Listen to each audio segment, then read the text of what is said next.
ஷர்மிளா, 13 பேரின் உயிரை குடித்த அந்த ஸ்டெர்லைட் ஆலை போராட்டம் என்பது தமிழக வரலாற்றிலே மறக்க முடியாத ஒரு கருப்பு நாள். அத்தகைய மோசமான மூடப்பட்ட ஸ்டெர்லைட் ஆலை தமிழக அரசு மூடி இருந்தது. தற்போது இந்த ஆலையை திறப்பதற்காக மும்முரமான முயற்சிகள் எடுக்கப்பட்டு வருகின்றன. கடந்த 2018ஆம் ஆண்டு தூத்துக்குடியிலே ஆலைக்கு எதிர்ப்பு தெரிவித்து போராட்டம் நடைபெற்று 13 பேர் துப்பாக்கி சூட்டிலே கொல்லப்பட்டனர். இதையடுத்து 2018ஆம் ஆண்டு தமிழக அரசு இந்த ஸ்டெர்லைட் ஆலையை மூட உத்தரவிட்டது. இந்த உத்தரவை சென்னை உயர்நீதிமன்றமும் உச்ச நீதிமன்றமும் ஏற்கனவே உறுதி செய்திருக்கிறது.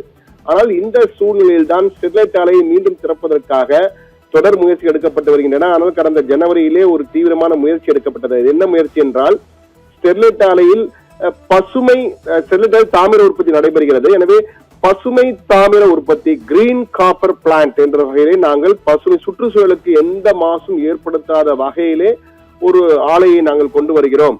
எனவே நீங்கள் மீண்டும் அனுமதி தர வேண்டும் என அப்போது திமுக அரசு இருந்தபோது விண்ணப்பித்திருந்தார்கள். அப்பொழுது திமுக அரசும் சரி, அதே போன்று தமிழ்நாடு மாசு கட்டுப்பாட்டு வாரியம், Tamil Nadu pollution control board TNPCB ஆகியவை இதை கடுமையாக ஏற்க மறுத்தன. இந்த விண்ணப்பத்தை ஏற்க மறுத்து நிராகரித்தன. உடனடியாக சென்னை உயர்நீதிமன்றத்திலே வழக்கு தொடர்ந்திருக்கிறார்கள். அந்த வழக்கு தற்போது நிலுவையில் இருக்கிறது. இந்த சூழ்நிலையில் தான் தற்போது இங்கு ஆட்சி மாற்றம் ஏற்பட்டிருக்கிறது. முதலமைச்சராக ஜோசப் விஜய், சந்திரசேகர் ஜோசப் விஜய் பதவியேற்றிருக்கிறார். இந்த நிலையில் வேதாந்தா குழுமம் மட்டும் ஏற்கனவே பல தொழிலதிபர்களை அடிக்கடி தினந்தோறும் மரியாதை நிமித்தமாக முதலமைச்சர் விஜய் சந்தித்து வருகிறார். அந்த வகையிலே தற்போது வேதாந்தா குழுமம் தன்னுடைய முழு தலைவர் அனில் அகர்வால் உள்ளிட்ட பல முக்கியஸ்தருடன் CM விஜய் சந்திப்பதற்காக ஒரு பெரும் திட்டத்தை வைத்திருக்கிறார்கள். இந்த திட்டத்தின் போது CM விஜயிடம் தமிழ்நாட்டின் வளர்ச்சி தடைப்பட்டிருக்கிறது, இதன் மூலமாக வளர்ச்சி வரும், அதே போன்று வேலை வாய்ப்பு அதிகம் பேருக்கு கொடுக்க இருக்கிறோம், அது மட்டுமல்ல பசுமை தாமிர ஆலை என்பதற்கு உறுதி கொடுக்கிறோம். ஏற்கனவே உள்ள ஆலையில் அந்த சிம்னி 60 அடி இருக்கிறது என்றால் அதை 120 அடியாக மாற்றுகிறோம்.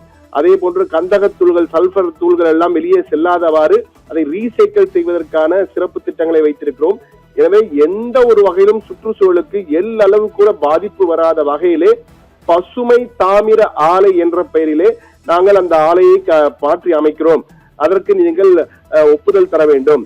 தமிழ்நாடு மாசு கட்டுப்பாட்டு வாரியம் நீங்களும் அரசும் ஒப்புதல் கொடுத்தால் நிச்சயமாக நாங்கள் அந்த ஆலையை தமிழகத்தின் தொழில் வளர்ச்சிக்கு மிகப்பெரிய அளவுக்கும், தூத்துக்குடிக்கு மிகப்பெரிய அளவுக்கு தொழில் வளர்ச்சி ஏற்படுத்தவும் நாங்கள் செயல்படுத்துவோம் என்ற வகையிலே பேசி CM விஜயை கன்வின்ஸ் செய்வதற்காக அவர்கள் திட்டமிட்டிருப்பதாகவும், அதற்கேற்ப பல ஆவணங்களுடன் சந்திக்க இருப்பதாகவும் நமக்கு தகவல் கிடைத்திருக்கிறது, பிரத்யேக தகவல். அந்த தகவலை தான் பகிர்ந்து வருகிறோம். எனவே அவர்கள் CM விஜயை சந்திப்பதற்காக, அடுத்த வாரம் சந்திப்பதற்காக முயற்சிகள் எடுத்து வருவதாகவும் நமக்கு தகவல் வந்திருக்கிறது. ஆனால் இந்த சூழ்நிலையில் தான் ஏற்கனவே 13 உயிர்களை பலி கொடுத்திருக்கிறார்கள். அது மட்டுமல்ல, தொடர்ந்து மிகப்பெரிய அளவுக்கு பாதிக்கப்பட்டு கண் எரிச்சல், மூச்சு திணறல் மற்றும் நீண்ட நாள் நோய்கள் என பல்வகைகளில் பாதிக்கப்பட்டுள்ள அந்த ஊர் மக்கள் கடும் தொடர்ந்து எதிர்ப்பினை தெரிவித்து வருகிறார்கள். இந்த வழக்கு போடப்படும் போதெல்லாம் அவர்கள் சார்பில் அவர்கள் கடுமையான எதிர்ப்பு தெரிவித்து இந்த ஆலையை திறக்கக்கூடாது என கூறி வருகிறார்கள்.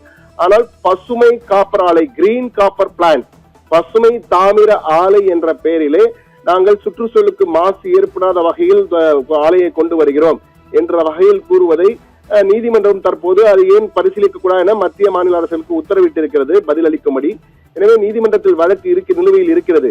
இந்த சூழ்நிலையில் தான் தற்போது தமிழக முதலமைச்சரை சந்தித்து அவர்களிடம் இது போன்ற தரவுகளை காட்டி நாங்கள் ஆலையை கொண்டு வருவதற்காக ஒரு தீவிர முயற்சி, மும்முரமான முயற்சி எடுப்பதற்கு அவர்கள் திட்டமிட்டிருக்கிறார்கள். இந்த சூழ்நிலையில் தான் அண்மையிலே தெலுங்கானாவில் நடைபெற்ற ஒரு விழாவிலே பேசும்பொழுது பிரதமர் மோடி மிக முக்கியமான ஒரு கருத்தினை தெரிவிக்கிறார்.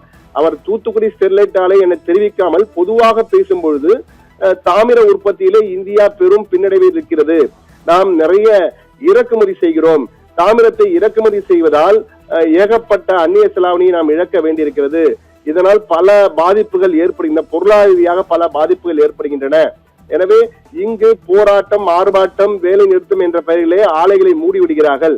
ஆலைகளை மூடிவிடுவதால் தாமிர உற்பத்தியிலே இந்தியா தன்னிறைவு அடைய முடியாமல் மிகப்பெரிய இழப்பினை சந்திக்கிறது, நிறைய தாமிரத்தை இறக்குமதி செய்வதால் பெரும் இழப்பு ஏற்படுகிறது என்ற வகையிலே இந்த ஆலைகளுக்கு மறைமுகமாக ஆதரவு கொடுக்கும் வகையிலே பேசியதாக அப்பொழுதே பெரும் சர்ச்சை எழுந்தது.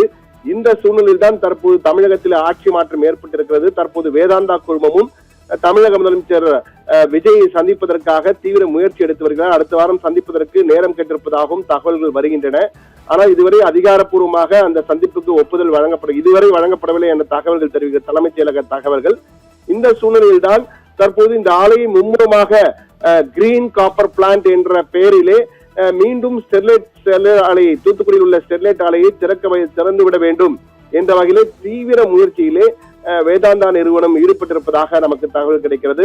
எனவே என்ன நடக்கப் போகிறது, தமிழக அரசு என்ன செய்ய போகிறது, தமிழக முதலமைச்சர் விஜய் என்ன சொல்ல போகிறார், தமிழ்நாடு மாசு கட்டுப்பாட்டு வாரியம் என்ன சொல்ல போகிறது, அங்குள்ள தூத்துக்குடியில் ஸ்டெர்லைட் ஆலை எதிர்ப்பாளர்கள் நடவடிக்கை என்னவாக இருக்க போகிறது, வேதாந்தா நிறுவனம் என்ன செய்ய போகிறது என பல கேள்விகள் அடுத்தடுத்து வருகின்றன.